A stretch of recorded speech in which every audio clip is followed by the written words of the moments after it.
mga dialysis patient na magbabakasyon sa kanilang mga bansa. Miss na miss nyo na rin bang kumain ng mga prutas galing sa inyong bansa? Well, limitahan lamang ang pagkain nito dahil kadalasan sa mga prutas ay may mataas na potassium level. Kamukha na nangyari sa dialysis patient ko kanina. Si patient ko kanina ay directly from the airport ay napunta sa emergency department dahil sa mga prutas na kanyang kinain habang siya ay nakabakasyon sa kanilang bansa.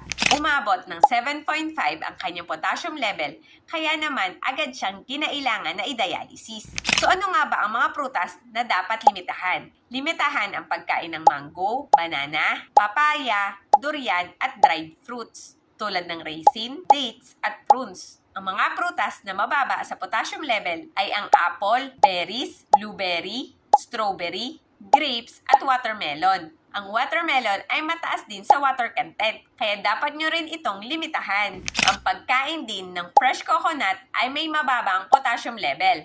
Tandaan, fresh coconut at hindi ang kasaba. Kaya kung isa rin kayong dialysis patient at merong mga na-miss na prutas galing sa inyong bansa, inirerekomenda na delay nyo na lang ito sa inyong pupuntahang bansa at kainin unti-unti upang hindi tumaas at mag-spike ang inyong potassium level. Dahil kapag mataas ang inyong potassium level, ito ay direktang nakakaapekto sa inyong puso. That can lead to further complication. Ayun lang po muna. Please like, share, and follow nyo na rin. At i-comment nyo na rin dyan sa baba ang inyong paboritong prutas na mataas sa potassium level kaya inyong iniiwasan.